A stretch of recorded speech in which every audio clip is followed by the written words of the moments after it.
Comment se forment les éclairs? Tout d'abord, il faut une atmosphère instable, c'est-à-dire un contraste entre un air chaud près du sol et froid en altitude. L'air chaud et humide monte et forme des courants ascendants, fréquents proches des montagnes. L'air se condense alors en fines gouttelettes jusqu'à former un cumulonimbus, le nuage des orages, qui peut monter à 15 km d'altitude et déverser 4000 tonnes de pluie. En montant, les gouttelettes s'agglutinent sur des cristaux et gèlent. Lorsque ce grain est trop lourd, il tombe.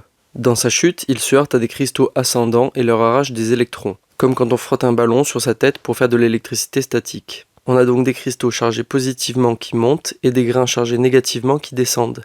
Il y a une différence de tension entre le haut et le bas du nuage qui devient une pile géante. Lorsque l'énergie est trop forte, le courant passe pour rétablir l'équilibre des charges, ce qui crée un éclair. Lorsque la décharge se fait entre le bas du nuage et le sol, on parle de foudre. L'air à proximité de l'éclair atteint 30 000 degrés, ce qui le dilate brusquement, occupant un grand volume et créant une onde sonore, c'est le tonnerre. À notre échelle, la lumière est instantanée, mais le tonnerre se déplace à 340 mètres secondes.